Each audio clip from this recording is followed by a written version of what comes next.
Hello, sleepy soul. The night is quiet, the world is asleep, and something is waiting in the dark. Before we begin, subscribe to the channel and write your country and current time in the comments. Now listen carefully. Rain streaked the streets below like fractured glass. Neon signs smeared across puddles, casting shaky reflections that seemed alive. I held my backpack close and stared up at the dormitory, tall, modern, impersonal. Everything smelled of fresh paint and new carpet, a sterile attempt at order. I had moved here for a fresh start, a new semester. After a breakup that had left me hollow, after months of isolation and self-doubt, I wanted something ordinary, something I could trust. The first night, I unpacked slowly, listening to the hum of the heating vent above, the refrigerator in the kitchenette, the faint buzz of a distant city. And then I noticed it, a reflection in the window opposite my bed. A shadow, a movement that shouldn't have been there. I froze. "It's nothing," I whispered. The rain tapping the glass became a heartbeat. My own. But it wasn't nothing.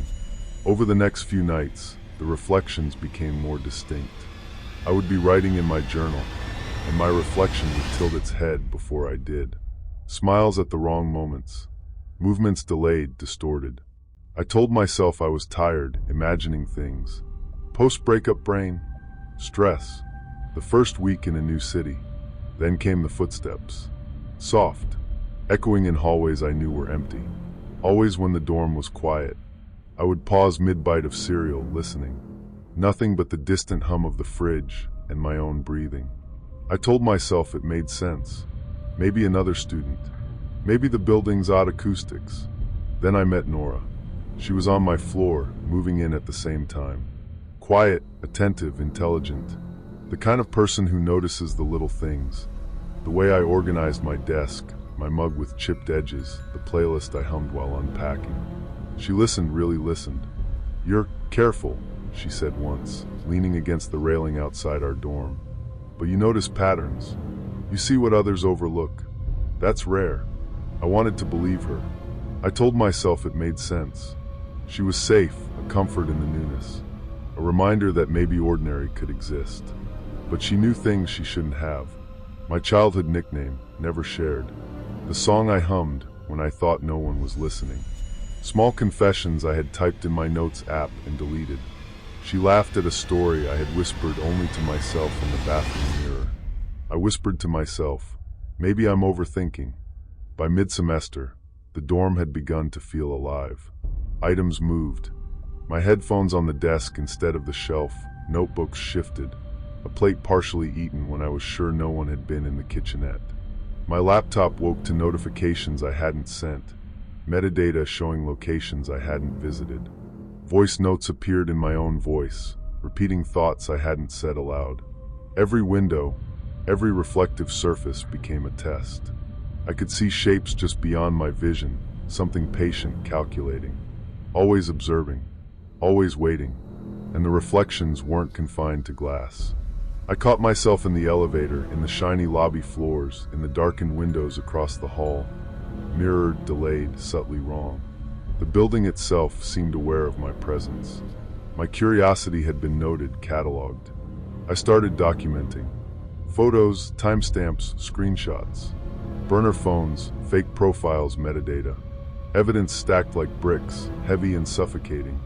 Each discovery more invasive than the last. Nora remained comforting, until she wasn't. "I know you're anxious," she said one evening, voice calm and measured. "I can help you. You just need to trust me." Her voice felt familiar, almost intimate, invasive in its calmness. She knew the patterns of my anxiety, the way I held my pen, the times I would stare out the window and hum to myself. It wasn't just observation, it was understanding used as a tether. I rationalized. I wanted to believe it. I told myself it made sense. She was helpful, kind, patient, until the night I followed the sounds. I had heard the faint echo of movement from the empty hallway. Shoes scuffing carpet, doors closing softly. I crept down the hall, heart hammering, and arrived at a maintenance door I had never noticed. Faint light leaked from the cracks. The smell was metallic, like wet iron. Inside, Monitors glowed with footage of my floor, my room, every hallway I had walked, every reflection I had glimpsed. Photos, voice recordings, screen captures, cataloged meticulously. Metadata from my emails, social media, phone activity. Nora's voice came softly through a speaker, calm, observant. "You're careful. You notice everything. That's why I'm impressed." I wanted to vomit. I ran, shaking, locked the door behind me. But the documentation was there. The evidence undeniable. The surveillance, the obsession, the cataloging of my life. Not just me, other students, other floors, other apartments, other lives. I confronted Nora in the lobby. Calm, observant, invasive intelligence in her eyes. "I've been patient," she said, voice measured. "I wanted you to see, to understand.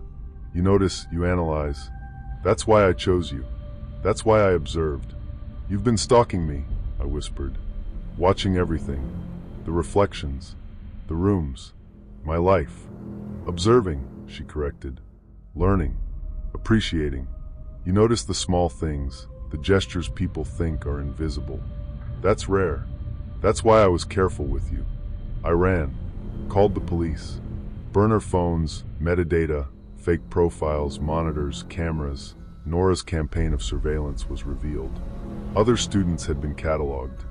Other floors monitored. The dorm itself had been her instrument of control. Weeks later, the dorm was investigated. Monitors removed. Hidden cameras destroyed. The maintenance room sealed. But the memory remained. The patient attention. The subtle, intelligent, invasive control. I moved again. Smaller apartment. Streets quieter. Tried to reclaim normalcy. Coffee, music, work. But trust had fractured. Privacy was no longer assumed, only measured. Every reflection, every shadow, every hum of an appliance. A reminder that observation can be patient, subtle, and devastatingly intelligent. I survived. I rebuilt. But I am not the same. Because once someone has observed your patterns, cataloged your movements, and manipulated your perception, even the silence of your room becomes haunted. Sometimes, when the rain streaks the windows and neon lights smear across puddles, I catch a shape just out of my vision. And I remember, the dorm watches. And the watching never truly ends. Story 2. Rain streaked the windows of the college campus, neon signs reflecting off puddles like liquid fire. I walked through the nearly empty quad, backpack heavy, thoughts heavier. The breakup was still raw, nights of silence and rumbling self-doubt, the kind that leaves you hollow and unsteady. Moving here was supposed to be a fresh start. Instead, the city felt distant, and my apartment colder than necessary. The library was a sanctuary, open 24/7, a refuge from loneliness and lecture halls that echoed with strangers' voices. I spent hours wandering its quiet aisles, soft jazz leaking faintly from hidden speakers. Humming fluorescent lights, the scrape of chairs, distant footsteps, all mundane, safe. Until midnight. I was shelving a stack of old journals when I noticed the stairwell behind the history section. It had never been there before. Narrow, dimly lit, it spiraled downwards, the carpet threadbare, walls heavy with shadows. Curiosity outweighed caution. I stepped in. The air smelled of dust and old paper. The fluorescent hum dimmed to nothing. As I descended, the stairwell seemed to stretch, each step longer than the last. By the time I reached the bottom, I was somewhere unfamiliar. Shelves rose higher than the ceiling above. The air was colder, heavier. A faint vibration, like whispered words, tickled my earlobes. I told myself it made sense. Libraries are quiet. My imagination was probably running wild. Then I heard the whisper clearly. "You're here too late. You shouldn't be alone." I spun, heart hammering. No one. Only the shadows between the stacks. The words seemed intimate, invasive, an observation of me, of my habits, of my isolation. I rationalized. Exhaustion. Hunger. Maybe I'd stayed too late. Back upstairs, I found a note tucked into a book I hadn't touched. "The floor waits for those who are patient. It sees all." I didn't sleep that night. Every hum of my radiator, every buzz of my phone, every distant siren seemed amplified, uncanny. I met Elias on a study app the next week. Calm, intelligent, observant. Video calls felt grounding. He noticed small things, my favorite cafe, the coffee cup I always used, the playlist I hummed while writing essays. His attention was gentle, reassuring. I rationalized. I wanted to believe it. I told myself it made sense. But the whispers followed me. At first subtle, barely audible, like the vibration of a page turning. Then sharper, forming words I could understand. You always start with the same book first. You linger in the poetry section. You hum that song when tired. Impossible details. Habits only I knew. I swallowed hard. The shadows seemed to stretch closer. I rationalized. I wanted to believe I was safe. Days passed. The hidden floor grew larger, more labyrinthine. Shelves twisted into impossible angles. Books I hadn't borrowed opened on my desk, pages written in handwriting I recognized but didn't remember writing. Sometimes I saw fleeting figures between the aisles, former students, trapped, staring, waiting. Elias began noticing too, or so I thought. He knew about the hidden floor before I told him, mentioning it casually, observing me in ways that made me feel exposed and comforted at the same time. I rationalized. I told myself it made sense. I wanted to believe him. Then came the texts. Unknown number. Late at night. The floor is patient. The walls watch. You should leave. My pulse spiked. The texts included details only visible on my phone, my private notes, my drafts. Metadata confirmed monitoring. AI-generated voice notes of me reading essays appeared on the phone. Elias, or someone pretending to be, seemed to know me better than I knew myself. I tried leaving, staying away from the library, changing routines, burner phones, encrypted email, VPNs. The texts, the whispers, the shadows, they adapted. Someone or something followed every step, cataloged every habit. The spiral deepened. I noticed impossible coincidences. Books rearranged themselves overnight. Margins filled with annotations I hadn't made. I caught reflections in the windows of shadowed figures behind me, yet the library was empty. Footsteps echoed in hallways that had no exit. Soft jazz from the study lounge sounded distorted, layered with whispers. The truth emerged slowly, painfully. The floor wasn't supernatural. It was a network of observation. Security flaws, hidden cameras, a stalker embedded in the building, tracking students' routines, exploiting anonymity, creating fear and dependency. Elias was gone, or never real. A carefully constructed persona to lull me into trust. The stalker had multiple identities, multiple victims, decades of manipulation. The climax came when I traced metadata, device logs, and network connections. Police accompanied me to the hidden floor. Cameras, microphones, carefully hidden sensors, evidence of years of obsession. The man, calm and collected, exuded intelligence and menace simultaneously. He had watched, waited, cataloged, manipulated. His eyes lingered on me, observant, patient. "You thought you were alone," he said softly, "but you are always seen." He was removed, handcuffed, escorted out into the night. Rain-slicked streets reflected neon, indifferent to the relief washing over me. Shadows fell across shelves and stacks, indifferent, silent. Back in my apartment, I unplugged devices, covered vents, locked doors. The hum of the city, distant jazz, faint sirens. Everything was now a reminder of vigilance. I sat on the edge of my bed, exhausted, listening. The library would remain open, the floors waiting, but I had survived. Changed, vigilant, wary. I lit a candle, watched shadows flicker across the walls. I exhaled. Trust is fragile. Privacy is conditional. Obsession can hide in plain sight, in a library, in devices, in people we choose to trust. Identity can be constructed, manipulated, stolen. Survival is not just about locks, alarms, or escape. It's about noticing endlessly yourself. Presence, awareness, conscious vigilance. The hidden floor would remain. Shadows would linger. Students would still enter after midnight. But I understood, finally. The world sees more than you think, hears more than you imagine, remembers more than you trust. And the only protection is constant observation of your own self, your habits, your choices. I exhaled into the quiet hum of my apartment. Neon reflections shimmered across wet streets. Distant footsteps echoed. Somewhere, a soft jazz note lingered. And I knew I was still here, observing, learning, endlessly aware. Story 3. Rain-slicked streets. Neon reflected in puddles like fractured memories.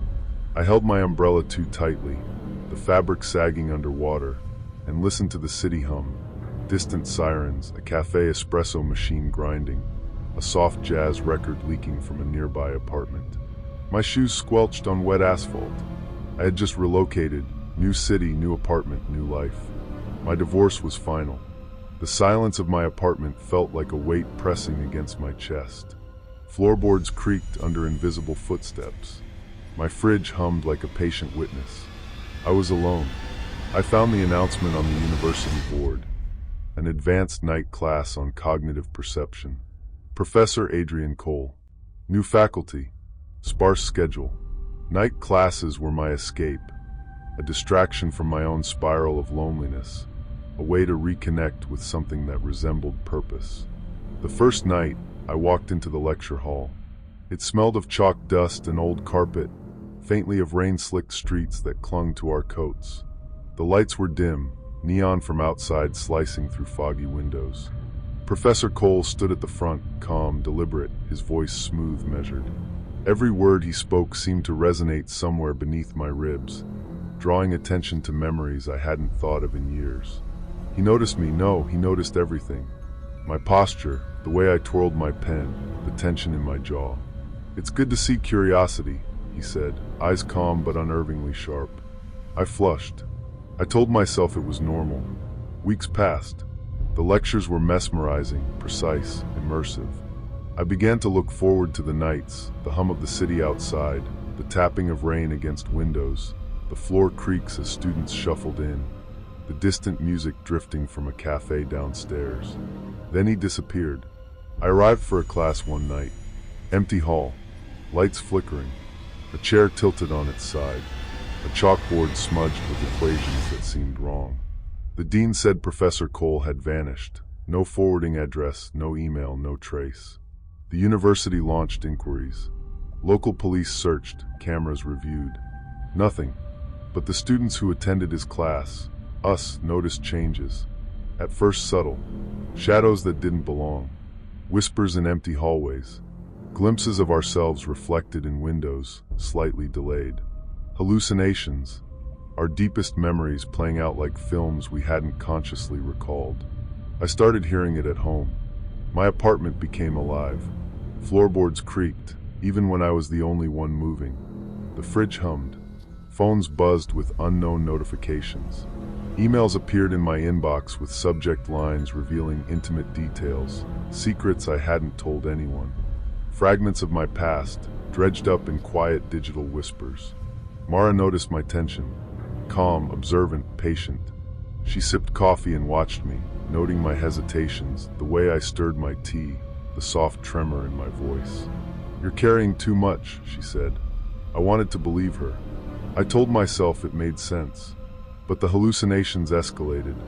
Whispers grew coherent. Names of people I had wronged, moments I had suppressed. One night, while I was reading alone, I heard, "You remember that evening on 5th Street, don't you?" My pulse quickened. How could anyone know? I lived in a city of millions. Then the photographs appeared, printed on my doorstep and signed, showing moments of my life I didn't remember living. Walking home, laughing at a cafe, staring at the same puddle of neon that shimmered outside my window. And worse, the angles were intimate, impossibly close, as if someone had been inside my life unnoticed. Mara, who had been my comfort, began noticing things before I did. My routines, my favorite cafes, the route I took when avoiding the streets I associated with past trauma. Songs I hummed alone, childhood nicknames I had buried. She commented casually, gently, as if it were ordinary knowledge. I wanted to believe her. I told myself it made sense. I began documenting everything. Phone recordings, video logs, timestamps, emails. Every sound in my apartment, The hum of the fridge, the creak of floorboards, distant jazz became a signal. Patterns emerged. The hallucinations were not random. They mirrored secrets, fears, and moments we hadn't shared with anyone. Someone or something was observing, cataloging, manipulating. I tried to rationalize. Maybe exhaustion. Maybe stress. Maybe the absence of Professor Cole had left a vacuum we projected onto. I wanted to believe it. I told myself I was overthinking. Then came the evidence. Emails from burner accounts with my voice cloned in AI-generated voice notes, whispering phrases I had never spoken aloud. Metadata tracking every movement, every glance, every online interaction. Social media accounts I didn't create, echoing private memories. Mara appeared more frequently, sometimes at my apartment without notice. Calm, attentive, comforting. Her knowledge of my routines and private moments was invasive, but carefully, quietly framed as understanding. She knew where I left my keys, which route I walked home, the exact mug I used each morning. She hummed songs only I remembered. She addressed me with nicknames I had long forgotten. I wanted to believe her. I told myself I was imagining the red flags. The spiral accelerated. The hallucinations now came in daylight. Shadows flickering across walls in patterns I didn't recognize. Whispers in my apartment repeating sentences I had thought were private. Every reflection in a window, every frame in a photo, seemed to contain hidden layers, details I had never consciously observed. I confronted Mara one night. "How do you know all this?" I whispered. Her smile was gentle, patient. Calm, intelligent, invasive. "I pay attention," she said. "I only want to help you see." I wanted to believe her. I told myself it made sense. The breaking point arrived when I found a USB drive in my mailbox. Hundreds of files, photographs, voice notes, emails, GPS tracking logs, AI-cloned recordings. Evidence that Mara, or the persona she had constructed, had been orchestrating an obsessive, long-term campaign of surveillance, digital intrusion, and emotional manipulation. Multiple victims, constructed identities, every comforting gesture, every subtle observation, every intimate detail, carefully orchestrated. I called the police. Mara was apprehended.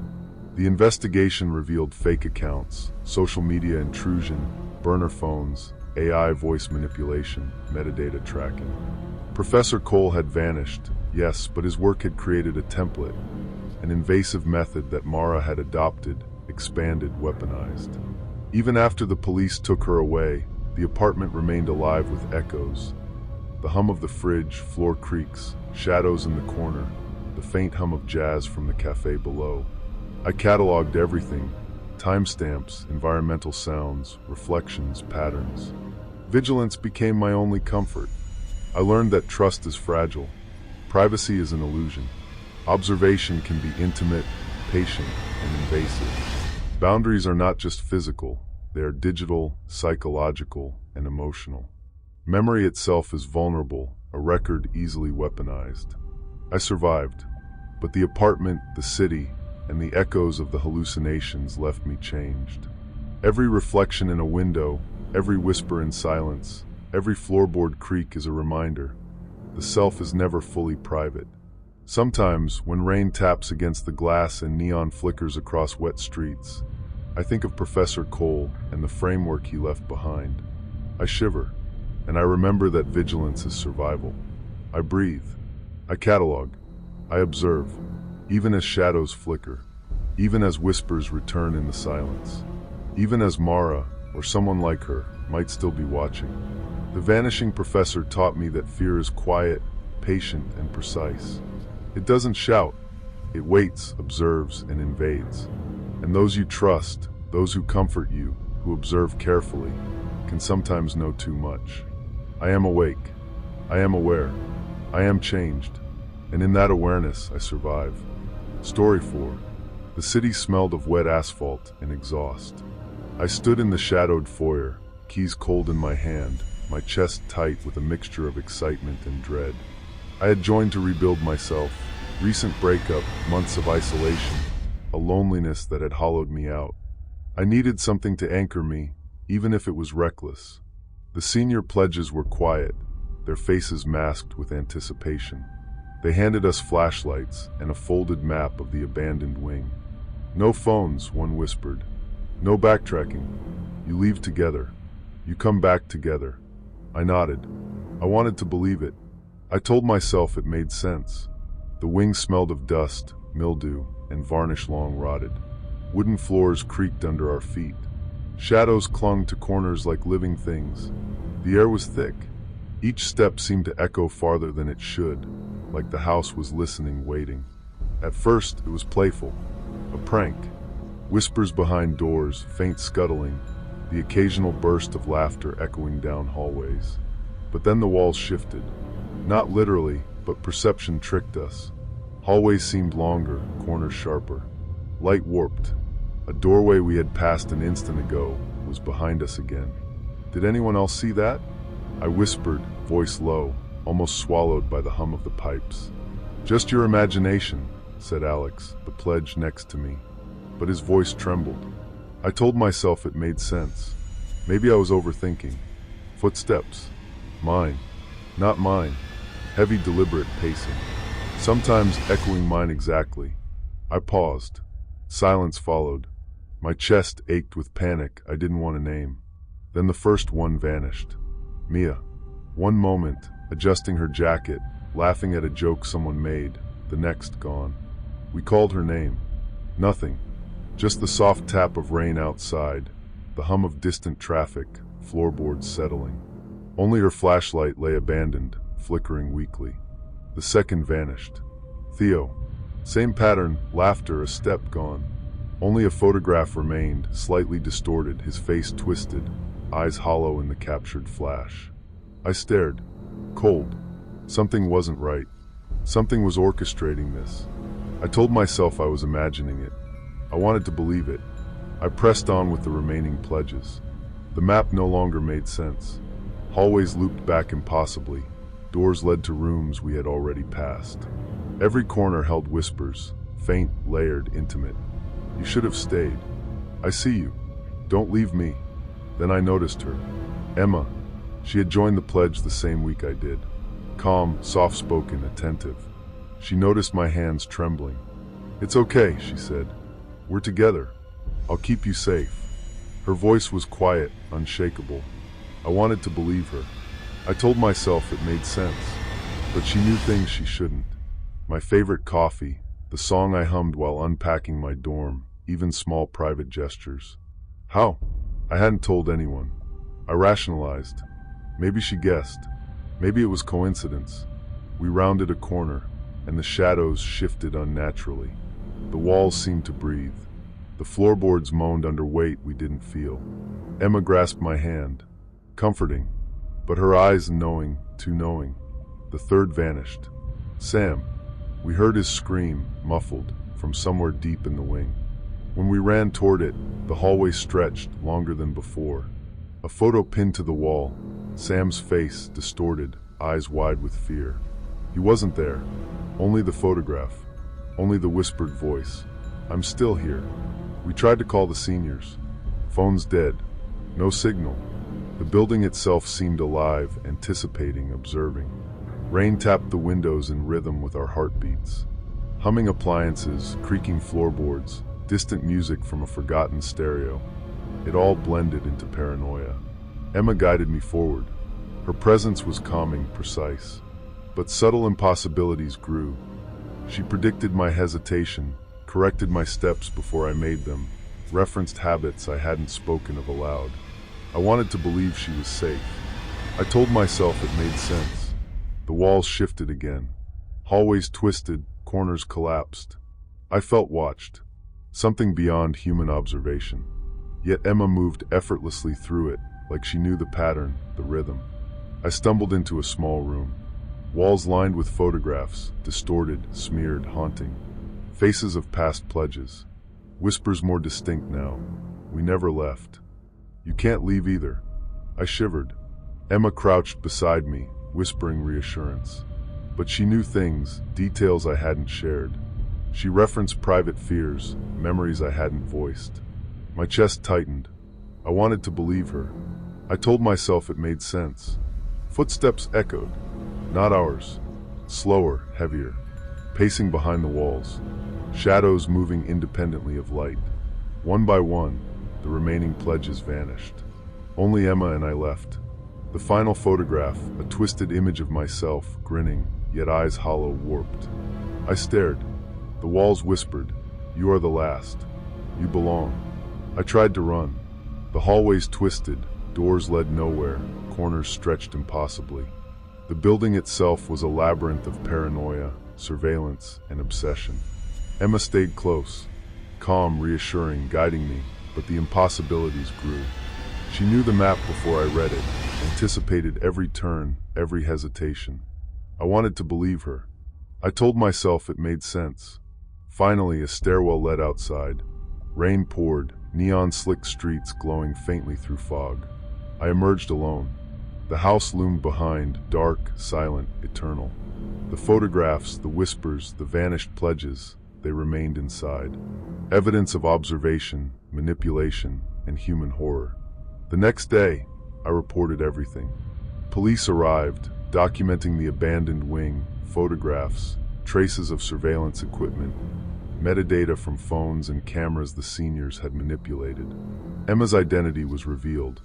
A constructed persona, multiple victims, a long-term obsession cultivated with precision.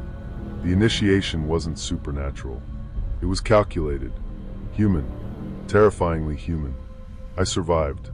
I left the fraternity house, the rain washing over me as I walked the neon-streaked streets. But the memory lingered, the distorted photographs, the whispers, the shifting walls, the knowledge that observation, manipulation, and obsession could manifest in intimate, invisible ways. I am cautious now. Footsteps echo differently. Shadows linger. Rain taps my apartment windows. Humming appliances sound louder. Distant music cuts through walls unexpectedly.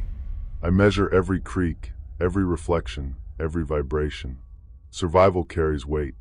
Awareness carries weight. Identity carries weight. Sometimes, in quiet moments, I replay the initiation. The whispers, the photographs, the impossibility of the walls. And I remember, we leave pieces of ourselves everywhere, habits, fears, intimate gestures. And someone somewhere can observe them, manipulate them, turn them into a labyrinth from which there is no easy escape. Trust is fragile. Privacy is negotiable. Identity is malleable. Obsession, once cultivated, can be precise, intimate, devastating. I survived, yes, but I am forever marked by the knowledge of what human cunning, patience, and surveillance can achieve. The fraternity house still stands, silent, watching, waiting for the next initiates. Rain tapping, neon reflections, shadows stretching unnaturally in the hallways. And I walk carefully, remembering that even in spaces we think are familiar, control can be exercised without notice. Observation can be intimate, and survival does not erase memory. I breathe, I measure, I exist, but I am never truly alone. Story 5. The first night I heard the lab breathe, it was raining hard enough to make the whole city look unfinished. Neon from the pharmacy sign bled across the pavement in pink and green streaks. Cars whispered through puddles. Somewhere below the elevated tracks, a saxophone player kept repeating the same sad phrase, over and over, like he had forgotten the rest of the song. I had moved to the city 3 months earlier. New apartment, new campus, new password for everything, new version of myself. That was what I told people. What I didn't say was that I had come there because my old life had become too loud. My breakup with Mara had not been dramatic in the way people expect. No smashed plates, no public scene, just months of small corrections. You're too sensitive. You remember things wrong. Nobody else would put up with this. By the time I left, I no longer trusted my own reactions. I would feel hurt, then apologize for feeling hurt. I would notice something strange, then explain it away before anyone else could. So when the pipette rack slid 3 inches across the bench by itself, I stared at it and thought, maybe I imagined that. The chemistry lab was on the 6th floor of the old science building, the part nobody photographed for the university website. Pipes ran along the ceiling like exposed veins. The ventilation system hummed constantly. Every few minutes, the lights flickered, not fully off, just enough to make the glassware flash. I was working late because my thesis samples had failed twice that week. Also because my apartment was too quiet. At home, the refrigerator clicked. The pipes knocked. My phone buzzed with nothing important. Promotional emails, delivery offers, dating app notifications I opened and closed without answering. The lab had noise, machines, airflow, freezers, rain tapping the high windows. A place could feel lonely. A place could also keep you company. At 11:17 p.m., the balance scale beeped. I turned. The screen read, "Hello, Yelai." My hands went cold. I looked at the keyboard beside the instrument, then at the empty doorway. The hall outside was dark blue, washed in emergency light. "Very funny," I said. My voice sounded too small. The screen blinked. Then it went back to 0. I wanted to believe it was a glitch. I wanted that so badly I laughed once without humor and wrote it down in my lab notebook as instrument error. That was what I did back then. I renamed fear until it became manageable. The next morning, I met Theo. He was sitting in the cafe across from campus, reading a paperback with the cover folded back. Rainwater shone in his hair. He had the calm face of someone who listened before deciding what to become. I only noticed him because he noticed me crying. Not dramatically, just one tear, silent and humiliating, sliding into my coffee while soft jazz played from the ceiling speakers. He passed me a napkin. "No performance required," he said. I almost smiled. Is it that obvious? Only to people who have done it. That was how he got in. Not with charm. Not with pressure. With recognition. Theo said he worked in digital archiving.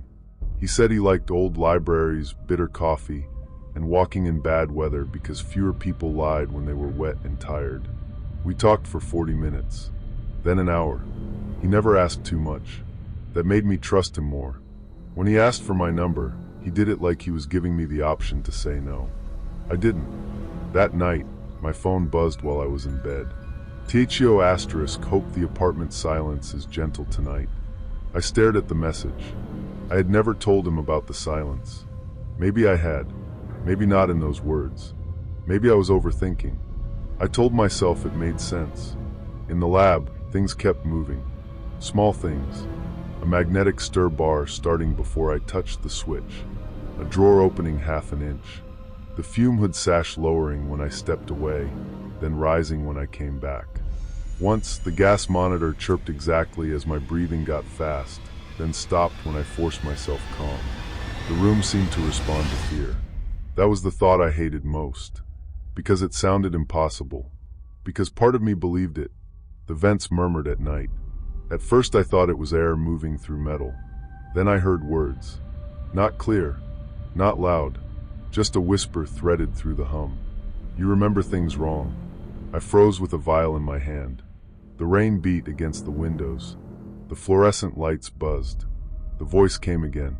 Nobody else would put up with this. My throat closed. Those were Mara's words. Private words.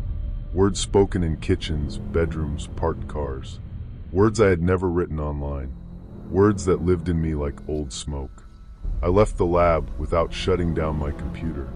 Outside, the city was slick and black. My reflection followed me in every storefront window. Hood up, eyes wide. A person trying not to run. At home, I called Theo. He answered on the second ring. "Eli?" I didn't speak. "I'm here," he said quietly. That was all. I should have wondered why he sounded awake, waiting, at 1:43 in the morning. Instead, I let his breathing fill the line. I let myself be comforted. Over the next 2 weeks, Theo became routine. Coffee after seminar. Voice notes at night. Short messages in the morning. Don't forget your umbrella. Eat something with protein today. The blue sweater makes you look less like a ghost. The blue sweater was folded inside my closet. I told myself I had worn it before. Maybe he had seen it in a photo. Maybe. He knew my favorite booth at the cafe, my walking route home. The fact that I counted steps when anxious. The song I played on repeat after leaving Mara. an old nickname my brother used when we were kids. Ellie Bug, Theo said once, softly, like it belonged in his mouth. I stopped walking. We were under the awning of a closed bookstore. Rain dripped between us. What did you call me? He looked confused. Nothing. I said you looked bugged. A bus roared past, spraying water over the curb. I wanted to believe him. So I did. The lab got worse. One night, every monitor in the room turned on at once. Blue light bloomed across the benches. My email opened on the main workstation. Then my deleted messages. Then a folder of voice notes from Mara. I had saved them months earlier for reasons I did not like admitting. Proof, maybe. Or punishment. Or the hope that one day I could replay the past and understand where I had disappeared. The speakers crackled. Mara's voice filled the lab. You make everything difficult. Then the voice shifted. Same tone. Same rhythm. But not Mara. Me. My own voice, clean and terrible, saying words I had never said. I am safer when someone else tells me who I am. I backed into the bench. Glass rattled behind me. The vents breathed. The room hummed. My phone buzzed. THO** leave the lab. I looked at the security camera above the door. Its red light blinked once. Like an eye. The police did not laugh, exactly. That almost made it worse. Campus security listened. A city officer took notes. The lab director frowned at the equipment logs and said old buildings did strange things. Could someone access the systems remotely? I asked. Technically, the lab director said. But why would anyone? That question followed me home. Why would anyone? It is a frightening thing to become someone's project. Not their enemy. Not even their love. Their project. That night, I searched Theo's name. There were 3 profiles. One professional page with no coworkers tagged.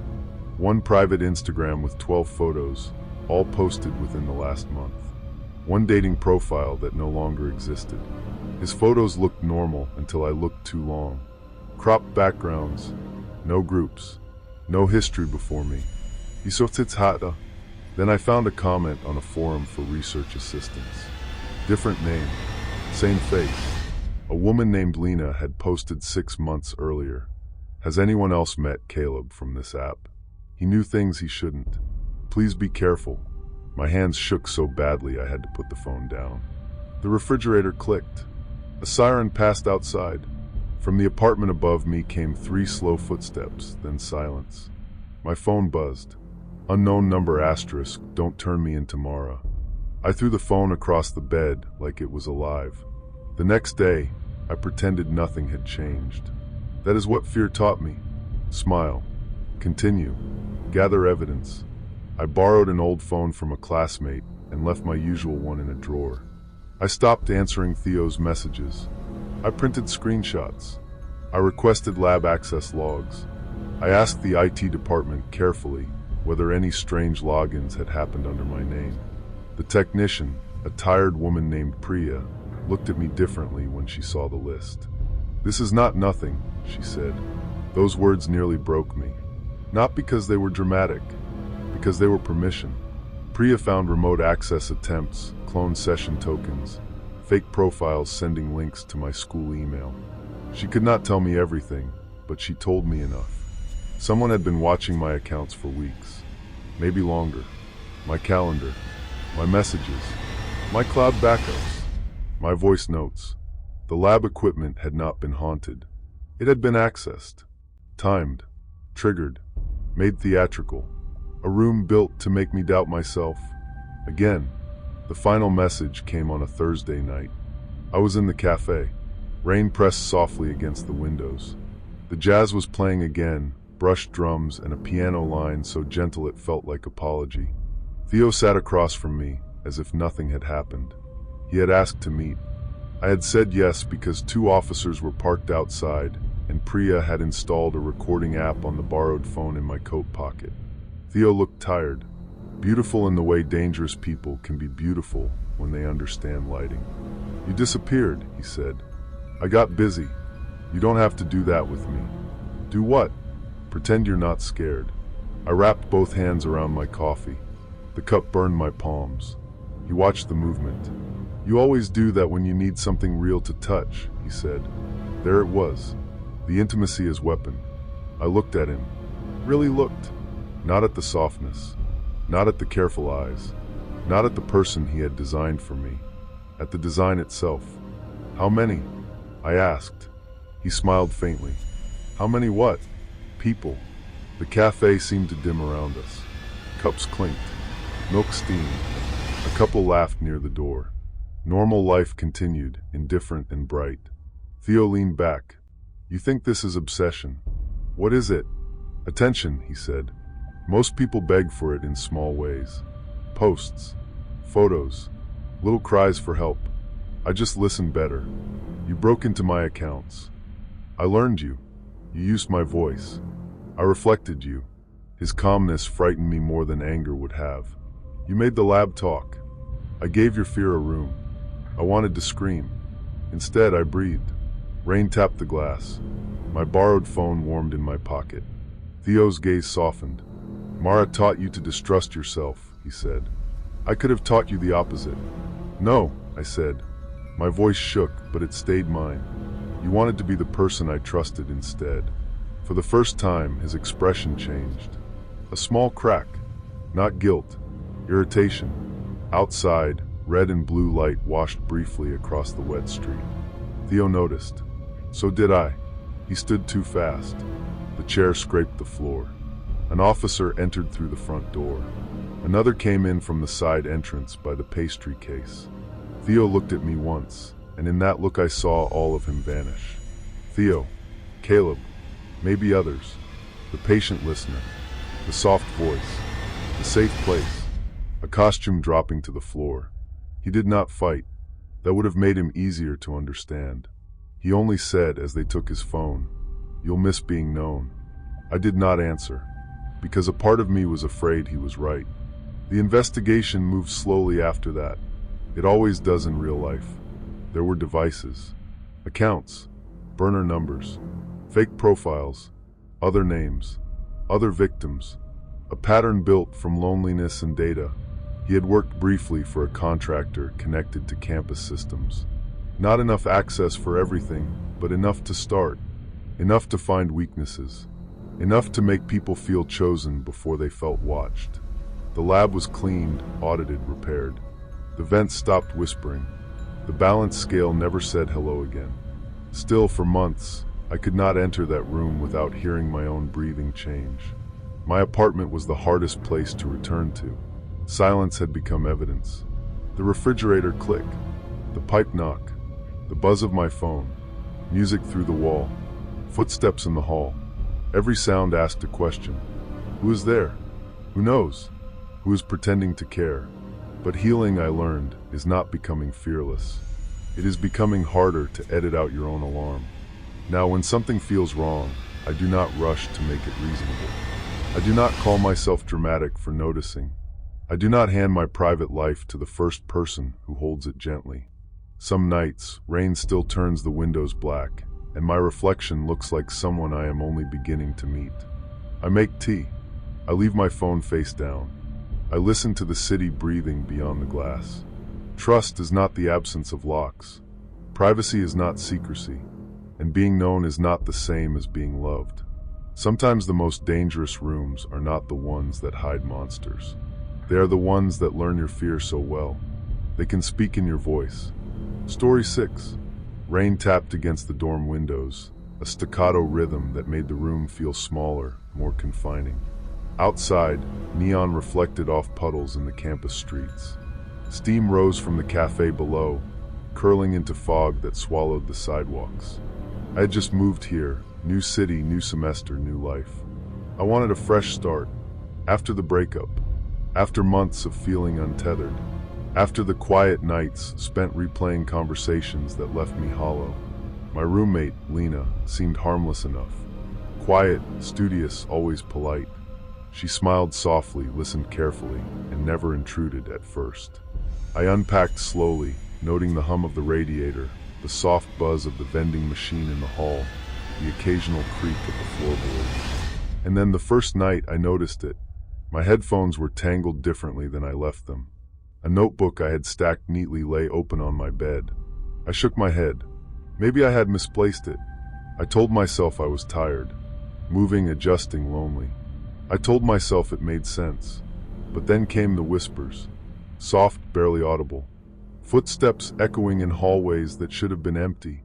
The subtle shift of a curtain when no one had passed. The faint hum of the refrigerator that sometimes sounded almost like breathing. Lena was in class, yet I could feel her awareness. I rationalized. Maybe I'm imagining it. Weeks passed. Objects moved. Pens rearranged, my mug shifted. Textbooks opened to pages I hadn't touched. And sometimes at night, I could swear I saw her reflection in the window, just beyond the reach of the neon glow, smiling when I wasn't. Then came the messages. My phone buzzed late at night. Emails drafted I hadn't written. Notifications from social media I didn't post. Metadata showed locations I hadn't been. Burner phones, fake profiles, screenshots I hadn't taken. Every move cataloged. Every action anticipated. I wanted to believe Lena was safe. I told myself it made sense. She was attentive, comforting, intelligent. She seemed to care, and I wanted that. I wanted normal. I wanted to trust. But the details grew impossible. She knew my routines, the cafes I visited, my playlists, my old nickname from high school, a private memory never spoken aloud. She laughed at jokes I hadn't shared. She knew my anxiety patterns, the way I tapped my fingers on the desk, the way I chewed pens during long study sessions. I whispered to myself, maybe I'm overthinking. The dorm itself became part of the observation. Footsteps echoed where no one walked. The radiator hummed in uneven rhythms. Hallway lights flickered as if acknowledging my presence. Objects moved in subtle, calculated ways.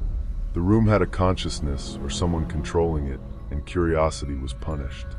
One night I stayed up, determined to catch whatever or whoever it was. The floorboards creaked. The lights dimmed.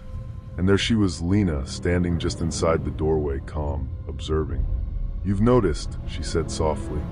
Not accusatory, curious, patient. "I've been careful with you because you notice. You analyze. You're precise. That's impressive." I froze. My breath came fast. You've been watching me?" "Observing," she corrected. "Not in a cruel way. Learning. Understanding. You're meticulous. That's why I waited. That's why I watched. I ran. Called the RA. Called campus security. They found nothing. No cameras, no signs, no trace beyond the subtle rearrangement of my things. No one else seemed aware. No other students had noticed. I began documenting everything. Photos of the room, screenshots of social media, timestamps, voice notes, email metadata, burner phones, fake accounts. Evidence piled like bricks, heavy and suffocating, and the spiral intensified. Lena's presence escalated. She was everywhere, always just out of sight, perfectly timed. A shadow in my peripheral vision, a subtle rearrangement in my backpack. A notification on my phone before I even checked. She knew, always knew. I confronted her again, quietly, in the dorm lounge. Calm, composed, eyes measuring. "You've been following me," I said, voice trembling. "I've been observing," she said. "Carefully, intelligently, patiently. You notice patterns. You catalog details. That's rare. You think you're careful, but I see everything. I understand the small gestures. That's why I've been subtle. That's why I've been invisible." I realized then it wasn't just her. It was the system, the dorm, the routines. Every corner, every reflection, every hum of the heater or fridge, every light flicker. It was orchestrated to catalog, to observe, to control. Weeks later, after months of surveillance, metadata analysis, burner phone tracing, campus police intervention, Lena's manipulation campaign was exposed. Other students had been similarly observed. Other rooms cataloged, monitored, adjusted. The dorm's subtle intelligence had been her tool, her medium for control, her instrument for obsession. She was removed, evidence secured, monitors, accounts, profiles dismantled. The dorm cleaned, reassigned. But the memory persisted. The calculated patience, the intimate knowledge, the pervasive observation. I moved again. Smaller apartment. Streets quieter. Attempted normalcy. Coffee, music, work. But trust had fractured. Privacy was no longer assumed, only measured. Shadows and reflections, even hums of appliances, reminded me that observation can be patient, subtle, intelligent, and invasive. I survived. I rebuilt. But I am not the same, because once someone has cataloged your patterns, manipulated your perception, and infiltrated your private spaces, even a dorm room, the silence is never truly yours. And sometimes, when rain taps the neon streets just right, I catch a glimpse of a shadow, hear a soft hum, and remember, the watcher never truly leaves. Story 7. Rain smudged the campus sidewalks into rivers of neon. Street lamps bled red and gold into puddles. I walked alone, shoulders hunched, hoodie soaked, thoughts scattered like the leaves in the wind. The breakup was still raw. Weeks of silence, nights spent staring at blank ceilings, wondering if moving cities could erase the feeling of being unmoored. But the apartment, the streets, even the cafes, everything felt thin, unfamiliar, fragile. The student center was quiet that night. Most students had retreated to dorms or bars. I liked the emptiness. Humming fluorescent lights, faint jazz from the lounge, distant elevator hum. I liked the way the building exhaled silence. I first noticed it in the reflection near the west atrium. A large, full-length mirror I had passed hundreds of times. But that night, as I adjusted my bag, the reflection wasn't mine. Not entirely. A shadow lingered behind me. Dark, thin, a little taller. Its eyes mirrored mine, but carried a weight I didn't recognize. I turned slowly. Empty hall. No one. I shook my head. Tiredness. Isolation. Maybe my mind was playing tricks. I told myself it made sense. The next night, I returned, drawn, curious. The mirror pulsed in the corner of my vision, subtle vibrations I could feel through the floor. I leaned closer. The shadow wasn't subtle anymore. It mimicked me imperfectly, and yet perfectly, exaggerating the fears I carried. The tremor in my hands, the tightness in my chest. A voice. Soft, calm. You will see it happen soon. He will betray you. I blinked. No one was there. Just the reflection. My pulse rattled the silence. I rationalized. My imagination, I told myself. A combination of stress, insomnia, and the quiet of the building. The days passed. I met someone online, a student named Theo. Calm, attentive, understanding. Our chats became lifelines. He knew my favorite cafe, my habitual seat in the library, the song I hummed while walking to class. He never overstepped, always observant but gentle. I wanted to believe in him. I told myself it made sense, but the mirror called to me. It began showing fragments of my life before I experienced them. Shadows of accidents, arguments, missteps. I glanced at it and saw myself spilling coffee, my phone slipping, a friend's expression hardening at words I hadn't spoken yet. One night, the mirror whispered again. You left your notebook in the lounge. He read it. You shouldn't trust him. I froze. That detail, the notebook, the margin notes, the private doodles, hadn't left my backpack yet. My breath caught in my throat. The building felt smaller. The hum of the lights became a low vibration in my chest. Footsteps in the hallway, though I knew I was alone. I rationalized. I told myself I was overthinking. Maybe the mirror was faulty. Maybe Theo just knew me too well. Then texts arrived. Unknown number. Late at night. I see you in the reflection. Always. I know him. Pulse quickened. Impossible details. Metadata confirmed monitoring. Drafts of my essays I hadn't saved appeared in cloud backups. Voice notes mimicked my speech, my own voice echoing on the phone. Theo, or the persona he represented, had access, knowledge, and patience. I began avoiding the mirror, but it found ways to reach me. Reflections in windows, in polished metal, in smartphones. Shadows lingered where none should. Soft jazz in the cafe downstairs carried voices of warnings. Every floor creak, every hum of the heating system, every distant siren reminded me I wasn't alone. I documented everything: timestamps, photos, metadata, devices. My spiral intensified. Books rearranged themselves on shelves in my apartment. Messages appeared in my email drafts I didn't send. Footsteps followed me in empty hallways. The reflection predicted betrayals, accidents, minor humiliations, but always enough to destabilize. I confronted Theo in a video call. Calm, observant. "You know things you shouldn't," I said. "I just notice," he replied softly. "I see patterns. I see you. Impossible details, my childhood nickname, the song my brother played when I was 10, the corners of the apartment I hadn't shared online." I wanted to trust him. I told myself it made sense. The reflections escalated. One evening, the mirror showed me a collision in the quad. I saw it happen.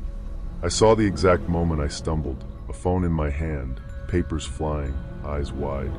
The next day, the accident nearly occurred, but I avoided it, shaken, aware. I realized the mirror wasn't supernatural.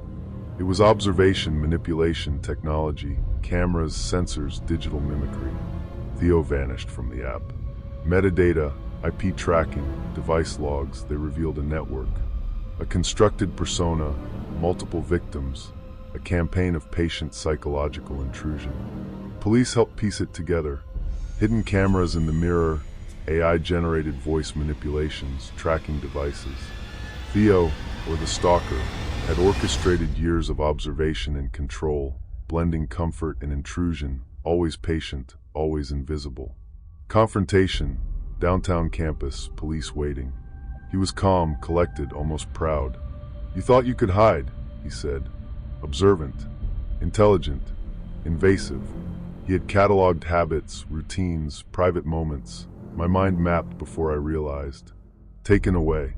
Rain poured. Neon lights danced across puddles. Shadows lengthened, indifferent. Relief, but only partially. The mirror remained. The student center continued 24/7. Reflections still shimmered under fluorescent lights. Back in my apartment, I unplugged devices. Covered reflective surfaces. Sat quietly listening. Hum of fridge, distant footsteps, soft jazz drifting from a cafe. Shadows flickered. Neon streaked across the wet streets. I exhaled. Trust is fragile. Privacy conditional. Obsession hides in plain sight. Identity can be constructed, manipulated, stolen. Survival isn't locks or alarms. It's noticing yourself constantly, mapping your own reflection, cataloging your boundaries, awareness as armor. The mirror would remain. Students would stare. Shadows would linger. But I understood finally. The world observes, records, catalogs. And the only real control is vigilance, presence, and the careful preservation of self. I exhaled into the city hum, neon bleeding across puddles. Reflection, shadow, self.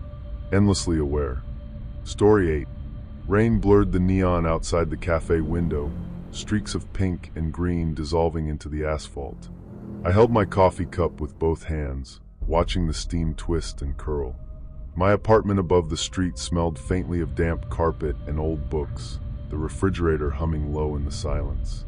I had moved here to rebuild, to escape a life fractured by divorce, by trust one had given too freely.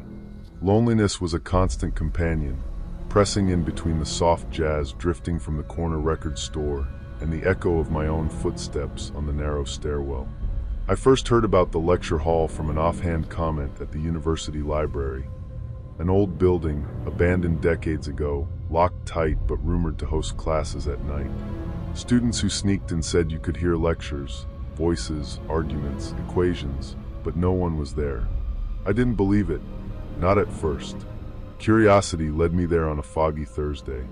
The rain had stopped, leaving mist curling off the wet streets. The hall smelled of mildew, dust, and age, faintly metallic. Footsteps echoed hollowly as I climbed the worn wooden stairs. Neon from a broken sign outside spilled through shattered windows, painting the walls in jagged reflections. I paused, hearing faint hums, appliances from the building next door, or something else. I stepped into the lecture hall. Rows of desks were coated in dust, the chalkboard still faintly outlined with equations. I expected silence, but a voice spoke. Calm, deliberate, precise. Welcome. Let's begin. I froze. The voice was familiar in tone, unsettlingly intelligent. It addressed the room as if it knew me. My name whispered softly in the cadence of a lecture. My past, a lecture of errors, regrets, secrets I had buried, unfolded in its sentences. I told myself it was imagination, stress, isolation, the remnants of trauma playing tricks on my mind. Then Mara appeared. She claimed to have heard the stories too, curious about the hall. She was calm, attentive, reassuring. She noticed how I fidgeted with my pen, the tension in my shoulders, the way I twisted my scarf. "You're trying too hard," she said softly. I wanted to believe her. I told myself it made sense. At first, the voices were subtle. Whispered calculations, half-formed questions, sentences that drifted like smoke. But then the hall began naming students personally. One night it said my full name. Later, it recited fragments of my childhood memories, things I had never told anyone. I panicked, tried to rationalize it. Coincidence, projection, my mind playing tricks. I wanted to believe it. The next few weeks, Mara became a fixture. She noticed everything, which cafe I preferred, the mug I always used, my morning route along wet neon streets, my favorite jazz record at home.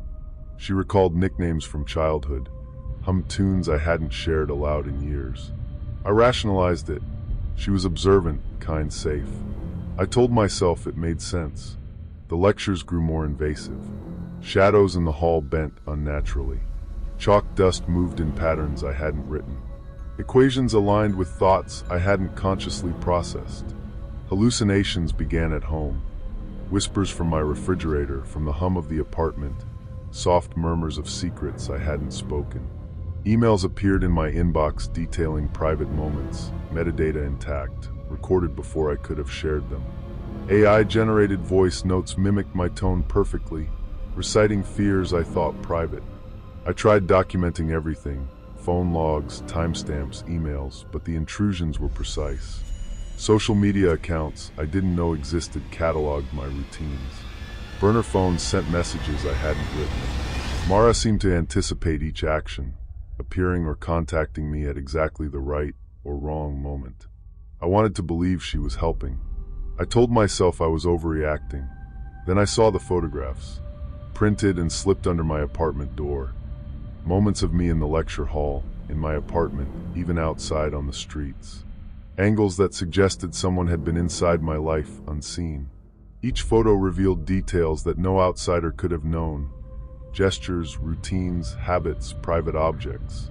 I confronted Mara. "How do you know all this?" My voice trembled. She smiled. Calm, patient, observant. "I pay attention," she said. "I just want to guide you." I wanted to believe her. I told myself it made sense. The spiral accelerated. The hall itself became a locus of surveillance. Shadows shifted behind me. Footsteps echoed when I was alone. My reflection lingered in windows, delayed by fractions of a second, as if observing itself independently. The whispers became more articulate. "You will turn left here. You will check your email. You cannot hide." I began checking every device obsessively, emails, social media, metadata, GPS, AI voice logs. Everything traced back to one presence, a campaign of observation and manipulation extending far beyond Mara. Multiple victims, fake accounts, carefully curated digital stalking. Every comforting gesture Mara offered had been invasive calculation. Every intimate detail she recalled, a sign of observation, control. One night, the voices converged. I returned to the hall. The lecture started without anyone present. The chalkboard filled with diagrams, equations, and sentences predicting my actions at home, in my apartment, in the streets. My own thoughts repeated aloud. My private fears cataloged, dissected. I called the police. They found evidence: burner phones, AI voice cloning, fake social media identities, tracking software, metadata trails. Mara, or the persona she had constructed, was revealed as a long-term, intelligent manipulator, weaving comfort and observation into a campaign of obsession across multiple victims. Professor Cole's research, real or imagined, had provided the blueprint. Even after her arrest, the apartment remained alive with echoes. The hum of appliances, floor creaks, distant jazz drifting from the streets, reflections flickering in windows. Every shadow, every whisper, every reflection became a signal. Vigilance was my only comfort. I survived, but the experience changed me. Every reflection is a potential observation. Every phone buzz, every floorboard creak, every distant hum, a reminder that the self is never fully private. Trust is fragile. Privacy is illusionary. Observation is intimate, patient, and invasive. Sometimes, when rain taps neon streets outside my window, I think of the lecture hall and its invisible professors. I shiver, remembering that fear doesn't shout. It whispers. It anticipates. It catalogs. And those who seem to understand you most, who listen, who comfort, may know more than you ever intended. I breathe. I catalog. I watch. I walk carefully. I survive, changed. And in that awareness, I learn the only lesson the haunted hall taught. The self is never truly alone. Only observed. Only remembered. Story 9. Rain streaked the dormitory windows, drumming in uneven rhythm against the glass. Neon lights from the streets below fractured in puddles, casting jagged reflections across the lobby floor. I gripped my backpack straps tightly and watched the elevator doors close, trying to steady my shaking hands. I had moved here to rebuild, to escape the remnants of a recent breakup that had left me hollow and unsure of myself. Loneliness clung to me like fog, pressing at my chest. My first semester had been isolating. Nights spent in silence, headphones blasting jazz through empty rooms, coffee cups growing cold on my desk. I wanted structure, connection, even if fragile. The elevator jolted as it began its ascent, a minor shudder I ignored. The fluorescent lights flickered. The hum of the motor deepened into a resonant vibration, almost alive.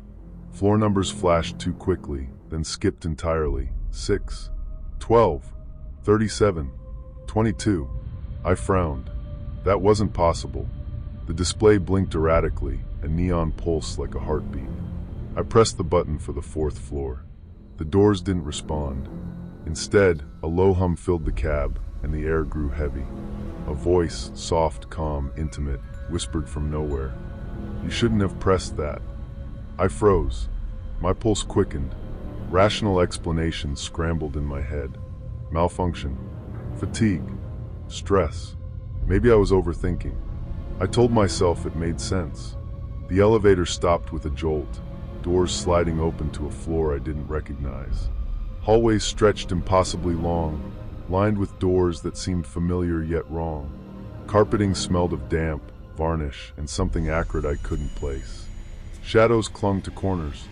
Neon from the lobby below no longer reached here. I stepped out cautiously. My reflection shimmered in a polished handrail. I thought I saw movement, a head tilt, a smile I hadn't made.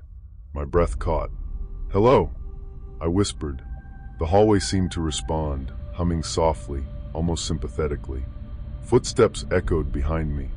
Not mine. Heavier. Slower. Then I saw her, Elena. She had been in my dorm floor common room, a calm presence among the chaos of orientation. Soft-spoken, attentive, with eyes that seemed to understand more than I wanted to admit. "Are you okay?" she asked, voice quiet, soothing, intimate. I wanted to believe her. I told myself it made sense. She walked beside me, guiding me past doors that led nowhere and mirrors reflecting fractured realities. But she knew things she shouldn't. My morning routine, the way I hummed Chopin while packing my bag, the playlist I used to drown out the silence. All she referenced casually, as if she had always known. I rationalized. Maybe she noticed. Maybe I had shared it unknowingly. I wanted to believe it. The first vision hit on the next corridor. A door opened to my childhood bedroom. The wallpaper peeled, toys scattered, faint sunlight slanting through blinds. A voice whispered my deepest guilt. "You left her." I froze. My past self, frozen in memory, staring at me from across the room. The air thickened. My pulse thudded against my ribs. Elena's hand on my shoulder grounded me. "It's okay," she murmured, but she smiled knowingly, too knowingly. I told myself it made sense. I wanted to trust her. The elevator, I realized, was no longer a simple machine. Each floor manifested fear, regret, trauma, crafted in haunting detail. Another stop revealed a hallway of faceless students, echoing my own isolation, mimicking my insecurities. Their mouths opened, whispers of my failures spilling into the space. "You're not enough. You can't leave." I tried to return to the elevator. Pressed buttons. The cab responded with a hum, then opened to floors that didn't exist. 66. 101, -3. Each floor distorted reality further, warping walls, lengths of hallways, echoes of my own footsteps. Neon flickered impossibly through non-existent windows. Footsteps followed, not always Elena's, not always human, sometimes delayed echoes of my own movements. I rationalized, it's the building settling. The stress, fatigue. I told myself it made sense. I wanted to believe it. Then came the photographs. On each floor, frames leaned against walls, distorted images of previous students, pledges who had vanished. Their faces twisted in subtle terror, eyes tracking me, lips whispering secrets I hadn't spoken. A photo of me, taken minutes ago, appeared on one floor. My expression, fear etched across my face, staring back with uncanny accuracy. I froze. My phone buzzed. A message from a burner account I had set up. "You're seeing what we made you see." Metadata confirmed it was sent from within the building, from somewhere impossible. Every movement I made, every thought, was being observed, cataloged, manipulated. Elena guided me, calm, reassuring, intimately aware of each hesitation, every subtle panic. She knew my routes before I took them, anticipated my questions, referenced private fears I had not voiced. I rationalized. Maybe she was perceptive. Maybe I overreacted. I wanted to believe it. I told myself it made sense. A new floor opened, a recreation of my first dorm room after the breakup. The air smelled of my own childhood, damp notebooks, and faint coffee. Whispers from walls recounted private confessions I had never shared. A window reflected a city street that didn't exist. I saw myself leaving a letter I never wrote, a gift I never gave, a moment of weakness I could never relive. The elevator cab appeared again. I rushed in, pressed every button in panic. The doors closed, but the ride was endless, numbers flashing faster than possible. 11, 87, 0, 56. The humming of the motor matched my heartbeat. Rain tapped the dorm windows. Footsteps echoed in hallways I had never entered. Floorboards creaked under phantom weight. Elena's voice whispered softly beside me. "You have to face it," she said. Calm, intimate, observant, precise. But she knew things I had not spoken. Every word, every motion cataloged. I wanted to trust her. I told myself it made sense. I stepped out again, the final floor. The hallway was empty. Mirrors reflected distorted versions of me. Confident, weak, joyful, terrified. Whispers swirled. "Remember this. You belong here. We remember you." I ran. Down stairwells, past doors leading nowhere, the building stretching impossibly around me. Neon reflections of streetlights fractured across puddles outside. The city seemed different, subtly wrong. Every detail, a lamppost, a cafe window, a parked car, shifted minutely. The building had not released me. It had absorbed me. Police arrived the next morning, summoned by the security desk after reports of students missing and distress calls. Evidence compiled, photographs, burner phones, metadata, surveillance logs, voice recordings, emails. The building itself had been rigged with precise observation technology, capturing private moments, predicting movements, manipulating perception. Elena's identity fractured under investigation. Fake persona, multiple victims, long-term obsession, careful orchestration of fear and trust. She had cultivated observation, intimacy, and psychological manipulation to perfection. Human, calculated, terrifying. I survived. Rain still tapped the dorm windows. Neon fractured across puddles, floorboards hummed, distant music whispered through walls. But I am not the same. Awareness carries weight. Memory carries weight. Identity carries weight. Every habit, every trace, every movement leaves fragments for someone else to observe, to manipulate. Even now, I measure shadows, listen for floorboard creaks, monitor reflections, and note the hum of appliances. Every vibration, every faint whisper, every neon reflection reminds me, survival is not enough. Trust is fragile. Observation can be intimate, invasive, precise. Identity is negotiable. I walk the streets differently now. Cold rain taps the asphalt. Neon reflects, fractured. Footsteps echo, sometimes too familiar. I check mirrors and windows. Sometimes a reflection lags a fraction, gestures slightly misaligned. And I remember the elevator, the floors that shouldn't exist, the whispers, the photographs. Someone somewhere had observed me, cataloged me, predicted me, shaped me. And maybe they still do. I breathe, I measure, I live, but I am never entirely free. The elevator may exist again for someone else. The floors may wait, infinite, shifting, feeding on fears and memories, constructing a labyrinth of observation. And I carry the knowledge that privacy is fragile, trust is negotiable, and survival, once tested in such precise, intimate ways, leaves marks that never fully fade.